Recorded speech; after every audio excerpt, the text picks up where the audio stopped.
छत्रपती शिवाजी महाराजांची 396वी जयंती साजरी होत असताना रायगडच्या रोहातील शिवऊर्जा मित्रमंडळाच्या वतीने छत्रपती शिवाजी महाराजांच्या पदस्पर्शाने पावन झालेल्या घोसाळे गडावर असलेल्या ऐतिहासिक जुन्या तोफेला पुनर्जीवित करून रघुजीराजे आंग्रे यांच्या हस्ते महाराजांना मुजरा करत येळकोट येळकोट जय मल्हार जय घोषात तोफेचे लोकार्पण करण्यात आले।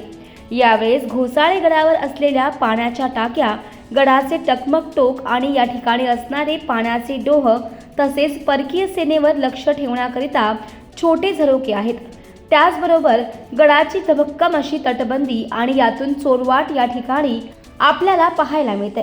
तसेच शिल्प आणि कोरलेले चिरे आणि देवाच्या मूर्ती सुद्धा या ठिकाणी आपल्याला पाहायला मिळत आहेत। हे प्रत्येकाच्या आपल्या हातात आहे आणि मला वाटतं तेवढं जरी करू शकलो तरी अशा शिवजयंती, शिवपुण्यतिथी आणि इतर कार्यक्रमांना येण्याचं आपल्याला नैतिक बळ आहे।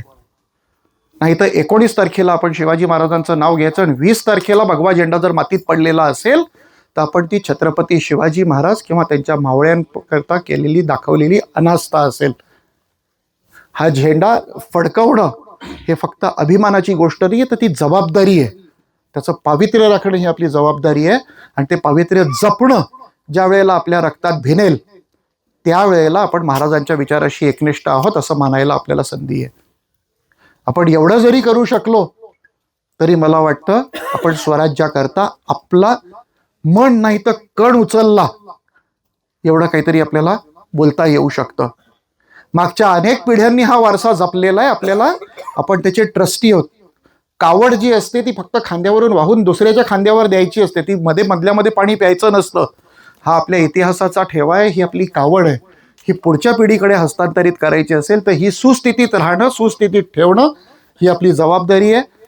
चला आजच्या दिवशी तो संकल्प घेऊया की ही ऐतिहासिक कावड आपल्याला पुढच्या पिढीच्या जर खांद्यावर द्यायची असेल तर ती पुढच्या पिढीकडे देताना सुस्थितीत असेल याची जबाबदारी घेऊया, याचा निर्धार करूया आणि छत्रपती शिवाजी महाराजांना वंदन करून आपल्या जीवनाची एक सकारात्मक सुरुवात करूया। एवढंच बोलतो आणि मी माझ्या वाणीला विराम देतो। वंदे मातरम, जय शिवराय। सर्वप्रथम सर्वांना छत्रपती शिवाजी महाराजांच्या जयंतीच्या खूप खूप शुभेच्छा। आणि शिवऊर्जा मित्रमंडळ अंधाराळी रोहा आणि वीरगड युवा प्रतिष्ठान घोसाळे यांच्या माध्यमातून आणि सगळ्या तरुण युवकांच्या आणि सगळ्या मावळ्यांच्या माध्यमातून तोफगाड्याचं संवर्धन आणि तोफगाडा गडावर आणून त्याचं आज लोकार्पण रघुजीराजे आंग्रे यांच्या हस्ते झालेलं आहे। हा आम्हा सर्वांसाठी, सर्व शिवभक्तांसाठी एक अभिमानाचा क्षण आहे। मी रोहे तालुक्यातील या सर्व शिवप्रेमींचं मनापासून कौतुक करतो आणि हीच पिढी आहे जी हे सर्व पुढे घेऊन जाणार आहे। आणि रघुजीराजे आंग्रे आपण आज आवर्जून वेळात वेळ काढून या कार्यक्रमासाठी आणि ह्या तोफगाडा लोकार्पणासाठी उपस्थित राहिला, यासाठी दोन्ही मंडळांच्या वतीने मी आपले मनापासून आभार मानतो। जय शिवराय। तसं पाहायला गेलं तर या तोफांनी किंवा शस्त्रांनी स्वराज्याच्या रक्षणाकरता, संवर्धनाकरता आणि परकीय शत्रूंचं आक्रमण परतवून लावण्याकरता एक मोठं दायित्व निभावलेलं आहे। आणि ह्या शस्त्रांना कोणत्याही कालखंडामध्ये ऊर्जितावस्था प्राप्त होणं हे तुमचं आमचं प्रत्येकाचं कर्तव्य असतं। आज घोसाळगडाच्या पायथ्याच्या सगळ्या ग्रामस्थांनी आणखीन सगळ्या तरुणाईंनी मिळून ह्या शिवकालीन तोफांना जो गाडा बसवला त्याच्यामुळे त्या शस्त्राचा मान राखला गेला आहे, त्या शस्त्राची आब राखली गेलेली आहे। आणि मला वाटतं हे सुद्धा एक प्रकारचं शिवकार्य आहे।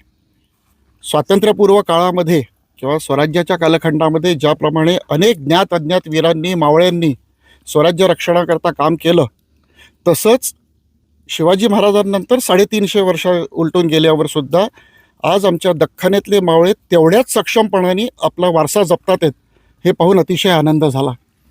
आज 396वी जयंती आहे आणि त्या जयंतीचा एक महोत्सव म्हणून या रोहेकरांनी आमच्या तोफेची सलामी दिलेली आहे महाराजांना।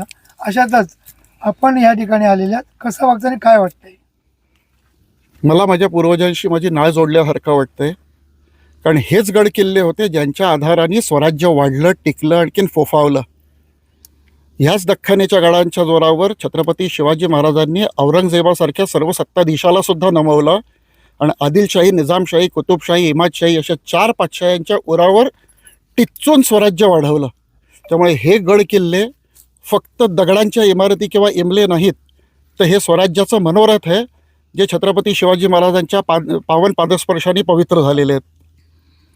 त्याचबरोबर ते आपल्याकडे सध्या जे गड किल्ले आहेत हे सध्या सुस्थितीत नाहीत, अशाकडे आपण काय सरकारकडे मागणी करणार?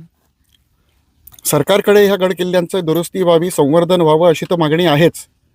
पण त्याचबरोबरीने हा जो ठेवा आहे हा तुमच्या आमच्या पूर्वजांचा, ह्या राष्ट्राचा ठेवा आहे, तर त्याच्या संवर्धनासाठी नागरिक म्हणून सुद्धा आपण सक्रिय होणं आवश्यक आहे असं मला वाटतं.